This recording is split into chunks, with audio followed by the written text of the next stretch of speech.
Olá, em nosso último encontro no quadro de Butuca na Cultura, nós conhecemos o escritor Dimas Moraes. Vocês se lembram, né?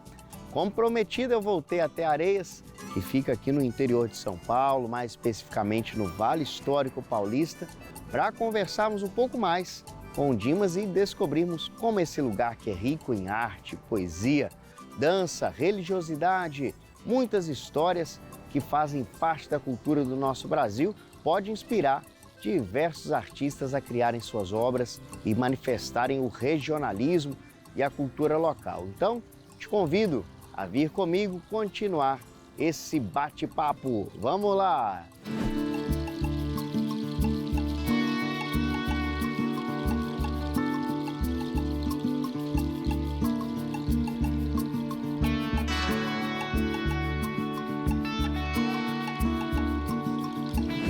Mais uma vez, estamos aqui com Dimas Moraes, escritor da cidade de Areias, é o nosso Vale Histórico Paulista. E o que é essa cidade, o que esse chão inspira aí nos seus escritos, Dimas? Pô, hoje inspira totalmente, né? É o que eu falo, às vezes a gente cresce num lugar e não aprende a valorizar ali logo cedo as tradições, o que você tem de conhecimento, né? Mas aí você cresce e começa a ter uma outra visão de mundo, né? Eu acho que a grande virada para eu entender o valor das histórias daqui, o valor desse chão, foi depois que eu li O Grande Sertão Veredas, né? Que legal! Do Guimarães Rosa. E aí você percebe que o que ele registrou ali é um valor patrimonial assim que não tem valor monetário que corresponda, né? É uma questão que vai muito além disso. E aí você se volta para sua região para entender o que tem de único aqui e de peculiar, né? E o Vale Histórico é repleto de histórias incríveis, né? É uma terra antiga que teve muita influência na história do Brasil como um todo, né? Na época do café, principalmente. E toda essa tradição ela tem eco até hoje na forma que as pessoas vivem, nas crenças das pessoas, na leitura de mundo que as pessoas têm, né? Aquela coisa de olhar ao fim da tarde e dizer, vem chuva aí. Mas aí você olha, né? Se você não tem esse conhecimento, mas onde é que está o sinal da chuva, né? Sim, às vezes não tem nem nuvem no céu e a pessoa diz, o tempo está virando.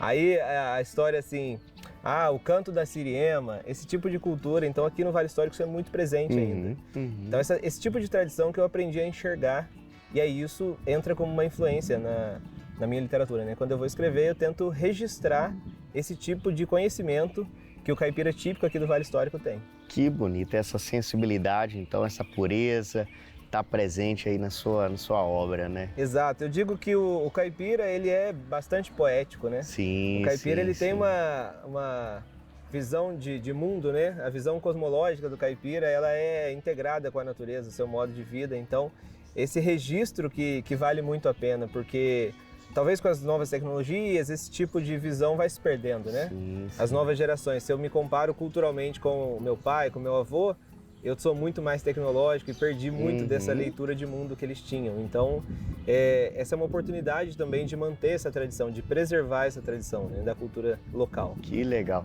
Dimas, você falou do caipira, que é muito presente, né, aqui no nosso Vale Histórico, o Vale do Paraíba também traz essa figura muito forte, né? Sim. E o que representa assim, a figura do caipira na sua obra, na sua literatura? Você, Dimas Moraes, como você compreende assim, a figura do caipira? Então, eu passei por uma transformação, né? Eu vou dizer assim, inclusive a gente pode até trocar o nome de agora em diante, de repente, porque eu comecei escrevendo como Dimas Moraes, enquanto a literatura não tinha esse foco ainda. E aí quando eu me reconheço como um caipira, como eu me reconheço como alguém que nasceu nessa região e carrega esse pacote cultural, né, consigo, eu faço uma avaliação dessa literatura que eu vinha produzindo até então, e aí que surge a coleção Segredos do Vale Histórico, que eu passo a assinar como Bonifácio de Almeida. Então o Bonifácio de Almeida ele passa a escrever essas histórias populares que o Dimas Moraes ouviu a vida inteira com os pais, com os avós, né? Sim, então eu tenho legal. aqui, por exemplo, esse livro que é A Mandingueira de São Brás que é uma senhora que as pessoas da região acreditavam que ela era capaz de fazer determinados sortilégios, influenciar as pessoas, né? É uma crença muito comum na região, né, que esse tipo de coisa pode acontecer. Então eu relato aqui as experiências de uma criança que passava perto da casa dela e morria de medo dessa senhora.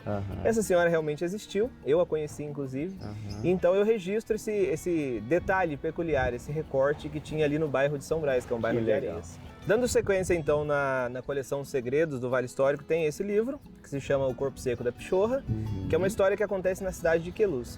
Então, só para dar um contexto da coleção, né? A ideia da coleção é fazer um registro de cada cidade do Vale Histórico. Então nós temos o primeiro, que foi de Areias, que é uma das cidades mais antigas aqui do Vale, então faz sentido começar por Areias, né? E depois esse que é da cidade de Queluz, que é a cidade vizinha, com a qual eu sou muito conectado também, que morei um tempo lá, enfim. Essa é uma história bastante popular na cidade. As gerações mais antigas conhecem bastante e qualquer pessoa que você perguntar na rua sobre essa história vai te falar. A história do Corpo Seco é uma história forte, né? De uma pessoa que foi muito má em vida e tal. E aí depois o corpo rejeita a sua terra e tem toda uma... Quer dizer, a terra rejeita o seu corpo, né? Para invertido. Que legal, que legal. E aí tem toda uma mística no entorno disso e como que as pessoas de fé lidavam com esse tipo de situação, né? Sim. Então é uma história muito forte, muito peculiar e por isso resolvi registrá-la. Então a ideia, padre, é cobrir esse pacote cultural aí da região, né? Pelo menos com um livro por cada cidade.